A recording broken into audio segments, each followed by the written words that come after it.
బులెటిన్లో breaking news చూస్తున్నాం. Formula ఈ కార్ రేస్ పై చర్చ చేపట్టాలని బీఆర్ఎస్ వాయిదా తీర్మానం ఇచ్చింది. అసెంబ్లీ వేదికగానే ఫార్ములా ఈ రేస్ అంశంపై స్పష్టత ఇస్తామని బీఆర్ఎస్ చెబుతోంది. ఫార్ములా ఈ కార్ రేస్ పై అసెంబ్లీలో చర్చ జరపాలన్నారు మాజీ మంత్రి జగదీష్ రెడ్డి. చర్చ జరపాలంటే ప్రభుత్వం పారిపోతుందని విమర్శించారు.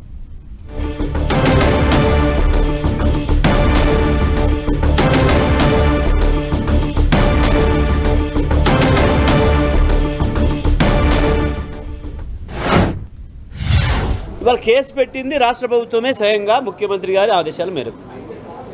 మరి అదే ముఖ్యమంత్రి సభలో చెప్పాలి. శాసనసభ జరుగుతుంది, శాసనసభలో చెప్పాలి వచ్చి, ఇగో గత ప్రభుత్వంలో పలానా మంత్రి గారు చేసిన చర్య వల్ల ప్రభుత్వం నష్టం జరిగిందనో, లేకపోతే ఆయన అవినీతి చేసిండు, ఆయన 10 రూపాయలు తినడనో, ఇగో దీనికి ఈ ఆధారాలు ఉన్నాయి, ఈ ఆధారంగా నేను మా ప్రభుత్వం నిర్ణయం తీసుకుంది, కేసు పెడుతుంది అని చెప్పాలి. ఎందుకు దమ్ము లేదు? ఎందుకు శాసనసభలో చర్చ పెట్టమంటే రెండల్లాగా పారిపోతున్నారు? సమాధానం చెప్పాలి రాష్ట్ర ప్రభుత్వం.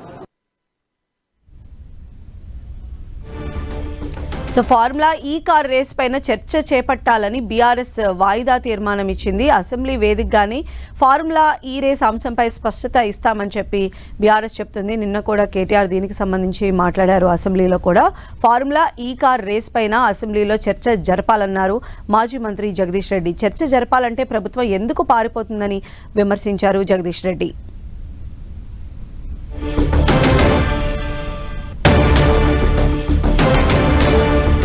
సో తెలంగాణ అసెంబ్లీలో బీఆర్ఎస్ వాయిదా తీర్మానం ఇచ్చింది.